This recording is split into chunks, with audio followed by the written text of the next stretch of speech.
Hi, I'm Shannon with Taste of Home, and today I'm going to show you how to make an apple pie from scratch.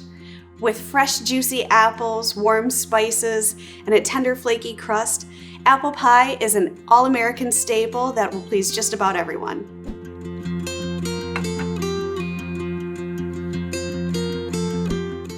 Let's get started with our crust.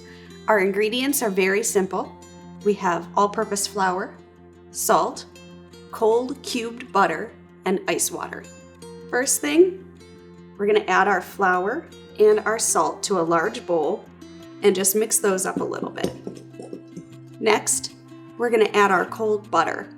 It's important that the butter is cold throughout the whole process of making your crust so that it will create steam when it goes into the oven.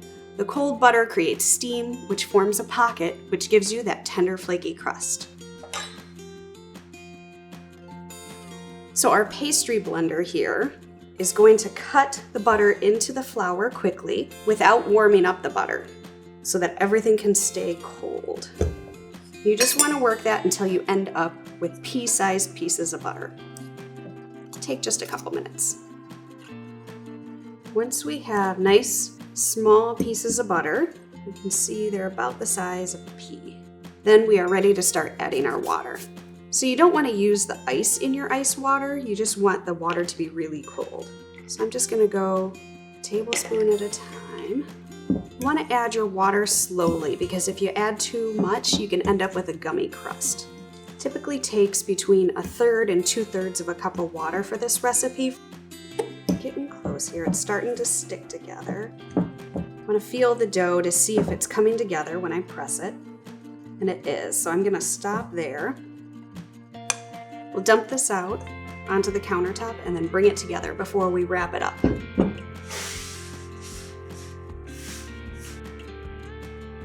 I'm going to divide it for my top and bottom crust and just bring it together enough that you can form a couple discs to wrap and chill.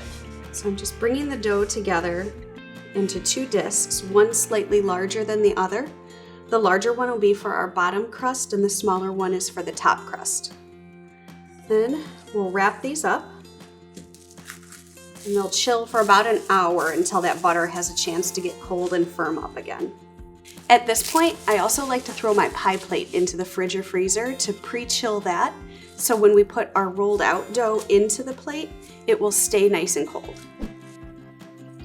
Our dough has had a chance to chill for about an hour now. The butter's gotten cold again and firmed up, and I'm gonna roll on a baking mat just so it makes it easier to transfer later. Just gonna lightly flour, use a little parchment. Working from the center, you just wanna roll your dough out to about 10 or 11 inches so that it's big enough to fit your pie plate. So I like to keep moving my dough so I can start in the center and push away from me. Then you also know if it's starting to stick.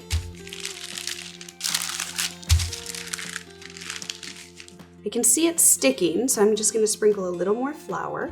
And I can tell from my guide that I'm getting close. I don't have much further to roll it out.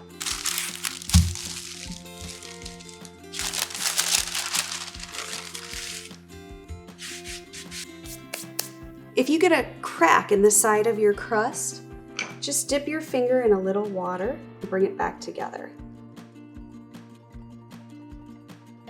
Now, I'm going to use the mat to transfer my dough to the chilled pie plate.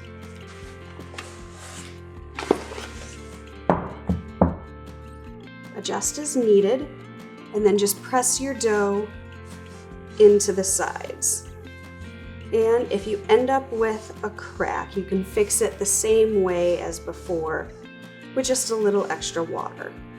I like to push my dough down into the sides rather than pulling it because it's going to be less likely to shrink.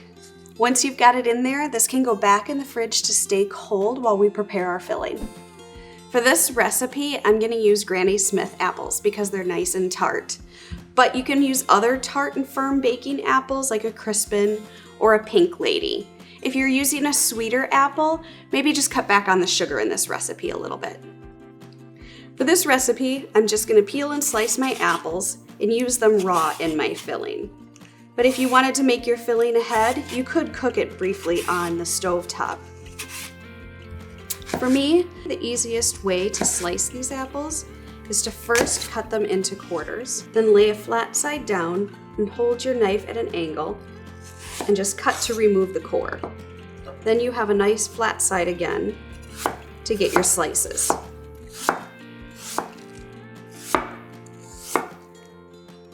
For this recipe, we need about 6 or 7 cups of sliced apples. I have all my apples peeled and sliced. Now I'm going to toss them with a little bit of lemon juice. This is just going to add some freshness and brightness to our filling. Next, I'm going to combine our sugars, white sugar, and brown sugar, some flour, and our spices, cinnamon, nutmeg, and ginger. I'm going to mix all of that together so that our flour isn't lumpy in the filling, and so our spices are evenly distributed.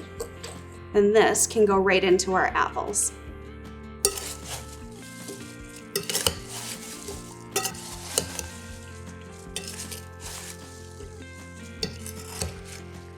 Now we're going to add our prepared filling to the crust that we had chilling.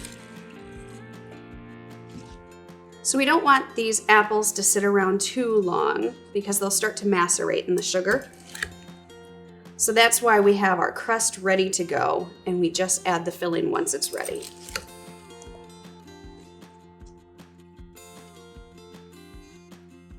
I've topped my apples with just a little bit of butter, and that's gonna add that nice gooiness and really good flavor to our filling. I'm rolling out my top crust the same way I did the bottom. It's just gonna be a little bit smaller. I have my top crust rolled out, and I'm gonna transfer it using the parchment so that I have a little bit more control.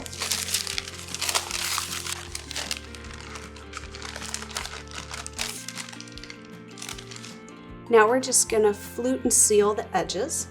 You can do this as simply or as intricate as you would like. If you have a spot where there's not enough dough, you can use a scrap and just pat it together. I have my edges sealed. Now I'm just going to go through and do my fluting.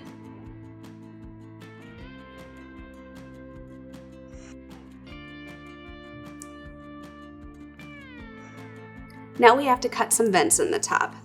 This is to let steam escape from our filling so that it doesn't make our crust soggy. Lastly, the recipe I'm using calls for an egg wash and some coarse sugar. So I've just got a beaten egg white here that I'll lightly brush over the whole top. So the egg white and the sugar are gonna give us a lovely golden brown color and a crispy, crunchy top. If your pie is too warm at this point, your crust feels like it's starting to warm up, pop it in the freezer for about 10 minutes and then bake it. Now, I'm gonna bake this on the bottommost rack of my preheated oven at 375 degrees for about an hour. You wanna look for bubbly filling and a golden brown crust. Let your apple pie cool for a couple of hours before cutting into it. This way your filling has time to cool and set up, and your crust can remain crispy. Serve with whipped cream or ice cream and enjoy.